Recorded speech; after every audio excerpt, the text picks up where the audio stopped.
Okay.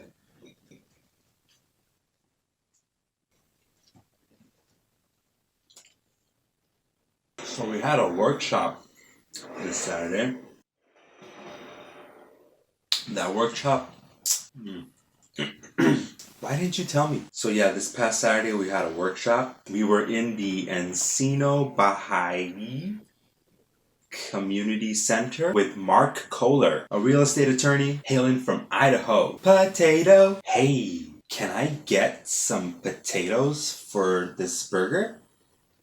So what about Mark? Yeah, he's also the instructor for our real estate tax and legals class. Being in real estate is no simple business. There's a lot of complicated stuff behind setting up your business to do real estate. You need to know what type of entity to set up, how to structure it, business checking accounts, retirement accounts, healthcare plans. Everybody loves healthcare. Asset protection to protect your ass. And of course, our favorite, tax write-offs. Everything's a tax write-off for real estate investors. Right, Mr. President? I mean, you can write off what you eat, where you go, when you even have fun. Learning all this information, you can imagine, is not fun, right? Actually, Mark is a very animated person, so no. When you find out my average tax deductible,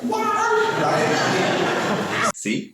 Yeah, we had an awesome day, man. Mark, man, thank you. Classes and intensives like these are the most helpful ones, especially to those who are just starting out. In fact, if you attended this intensive, as well as the one from last month, Business Credit with Megan Christensen, you got 2 key ingredients to putting together a solid foundation for your business. Way to go! Now, if you weren't at the intensives and you're regretting it, no worries, just reach out to me and I will get you connected to the LA community. Okay. No, really, we'll get you on the same education as us, so you know exactly what we're learning. We'll invite you out to these intensives, and then we'll all hang out together and eat burgers. I will get back to you with the next intensive date and subject. Until then, just hit me up about how you can get started. We have an immediate income opportunity, by the way. Start making money now.